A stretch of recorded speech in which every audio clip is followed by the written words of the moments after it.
to Cabin Fever Crochet here in northeastern Washington State with me, Helene, on this wonderfully rainy afternoon.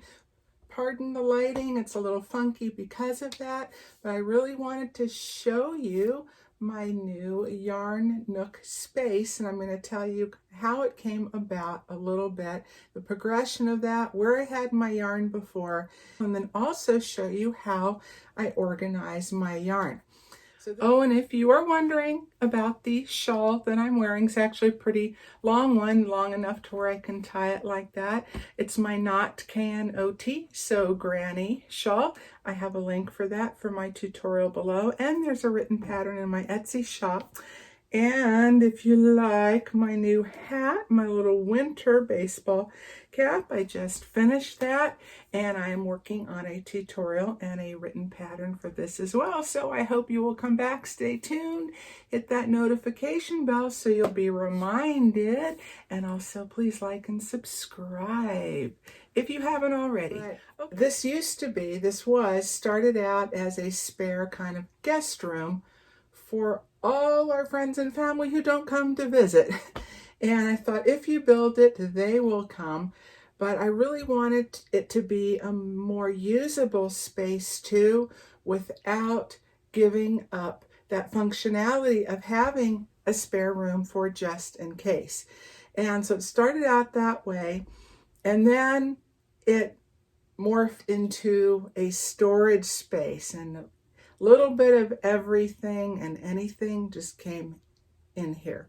Boxes and bins and our stuff, our daughter's stuff I needed to move on and get rid of. So I took a day and I just cleaned this entire room out, rearranged everything except for the bed and the chair. Everything went out.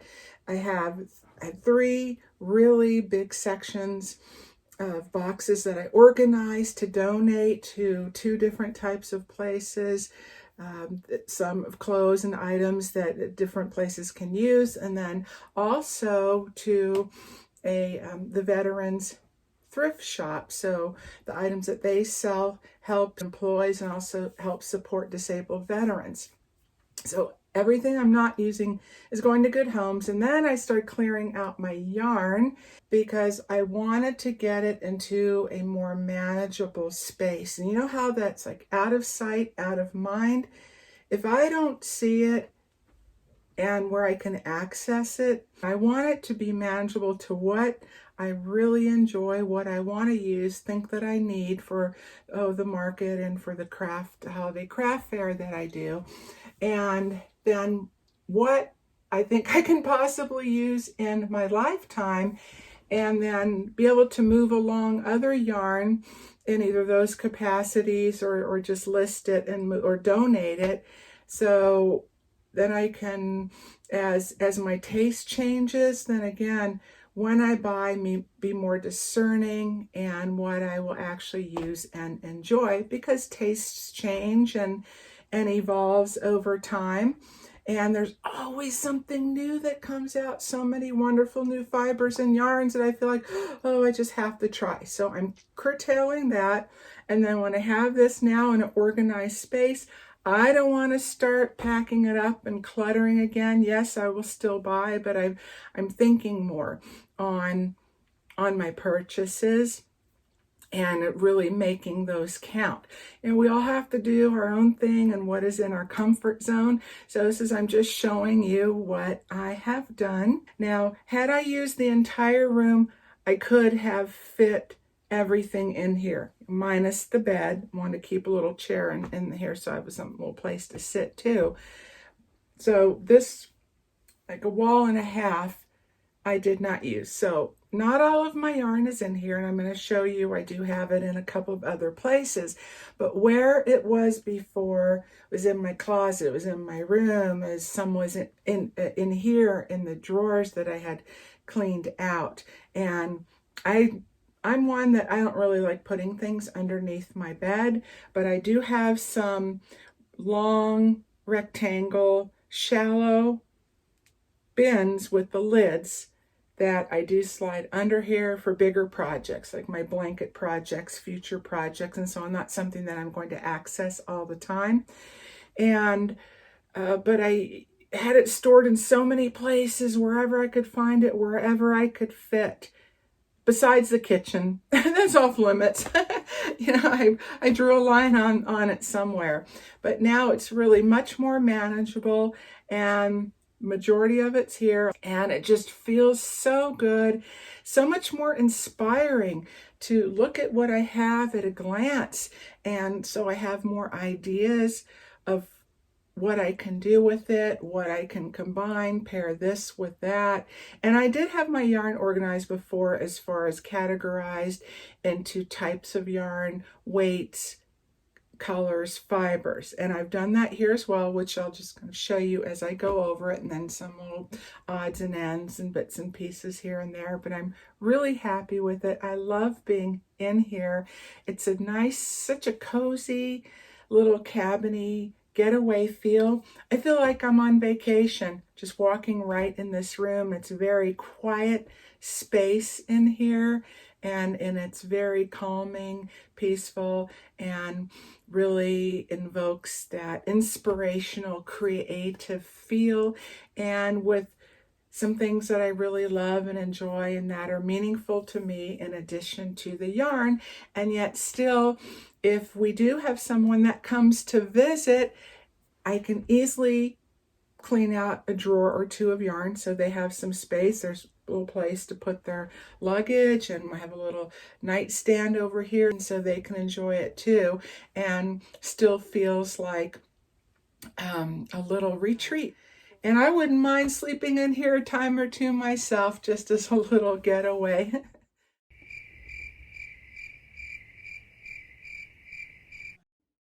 Real quickly, before we get started on the tour, I want to share a few thoughts on how to store your yarn. So when you are doing so, think about the type of fiber, what you're storing it in, and the climate that you live in, because that can make a big difference. For example, if you live in a humid climate where there's more moisture in the air, especially if it gets hot and humid, and you store yarn in a tightly wrapped plastic bag, then when it gets hot, that bag is going to sweat. It will create condensation on the inside, transferring to your yarn, which then can potentially mold or mildew. So with my yarn, for the most part, I do like to keep it covered in some way.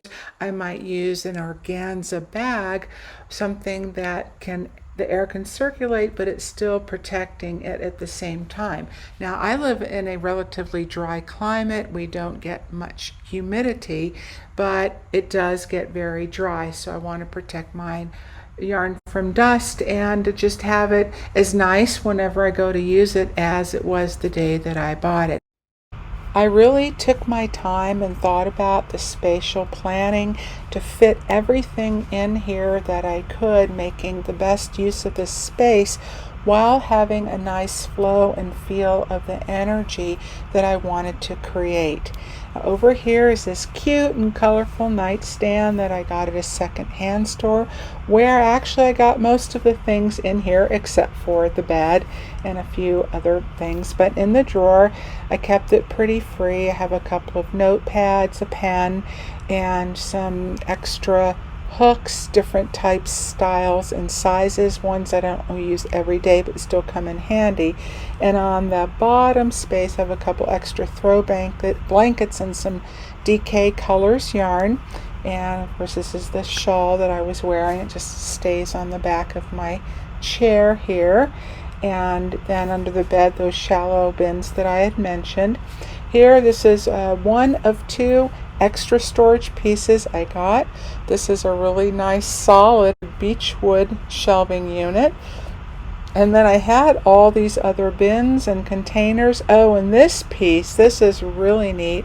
I did pick that up at another farmer's market where I used to go, and the guy who does our tree trimming, he made this, and I bought it probably 3, 4, 5 years ago. I don't know, but I just thought it was so beautiful, this wood, and in different lighting, the striations of the natural wood grain. You can see that it actually has its own glow to it.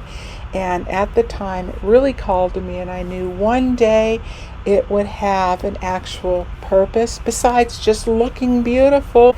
So I took this old iron large candle holder that I bought, I don't know, somewhere years ago. I put the bowl on top, and now it fits perfectly as a yarn bowl, and it even fits a large oversized cake such as these willow wheels. They actually fit in there too, and it works great. And then I have the stand, so at the level of the height when I'm in a chair, and then I can move it around to different places as I need to. On this shelving unit is a combination of yarns. On the very top I have some acrylics, and then it goes into the wool and acrylic blends, and some are commercial, some are specialty yarns like my knit crate yarn. I have a variety of baskets and sizes all around the room that I put various items in, and I swap that out now and then depending on what I want to work on next or have lined up in the future, or what doesn't otherwise fit in a drawer, or it's just pretty and looks nice in the basket, which I really like baskets. And then in that floral box, it's just more like a novelty type of yarn with glitter or fur or something that I might use for trim. And on top of that, you can see I have 2 boxes of buttons. And down here are my signature logo Cabin Fever Crochet cotton canvas bags. I still have some in my Etsy shop if you're interested.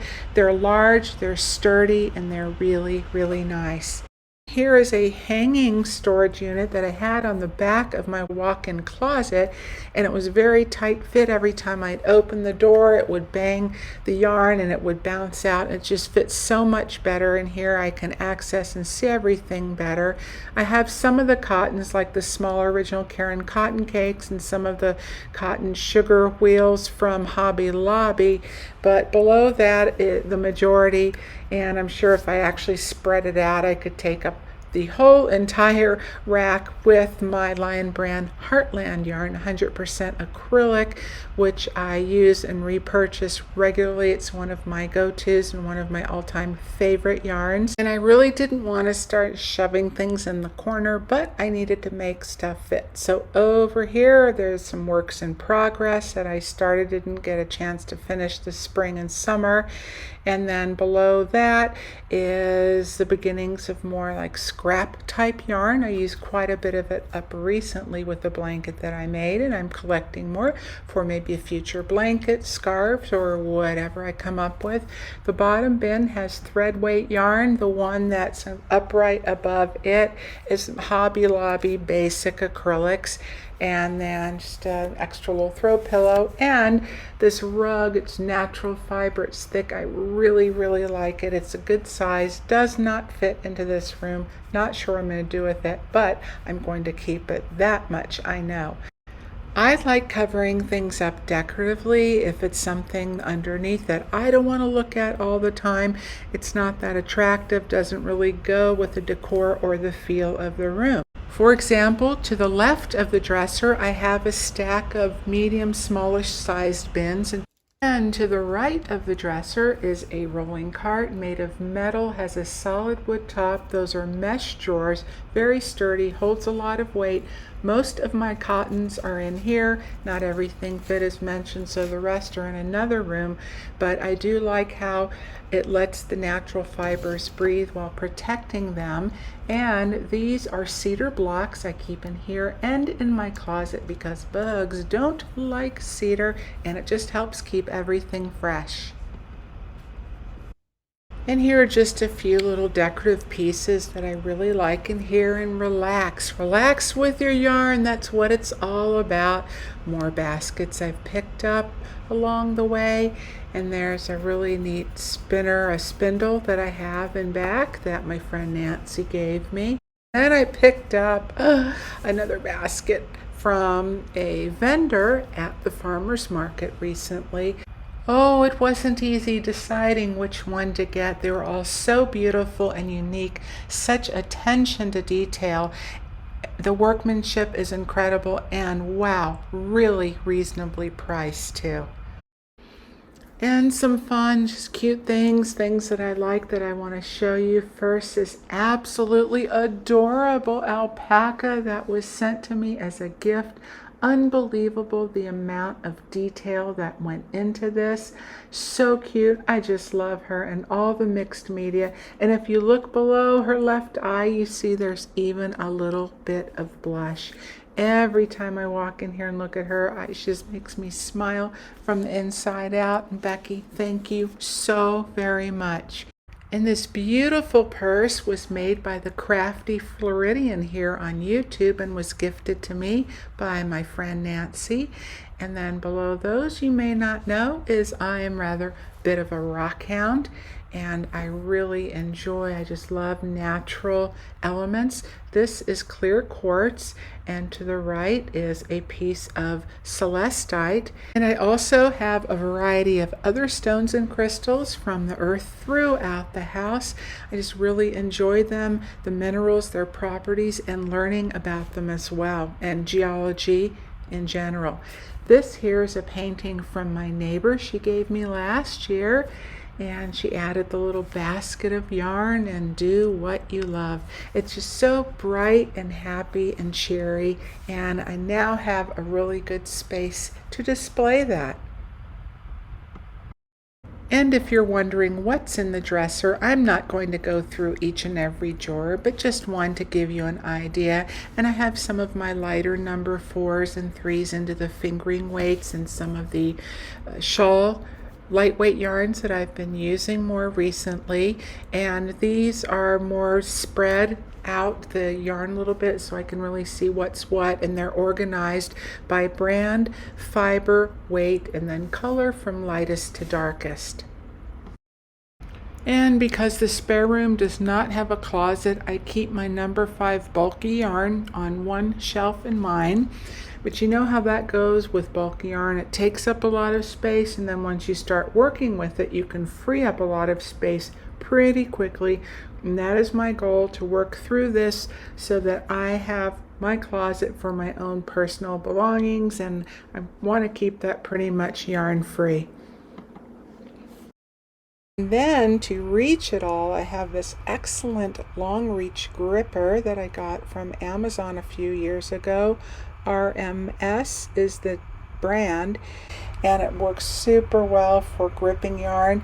It has such a good gripper mechanism that I can pick up a piece of lint or a little tiny vitamin or pill or stuff like that if it drops. So it comes in so useful for grabbing yarn, especially on the very tippy top shelf. So there you have it, and pretty much it. I sure hope you enjoyed my little yarn tour in my new little yarn nook, and look forward to spending more time together there. So please come back again next time. Take good care, everyone. All right, and I will see you soon.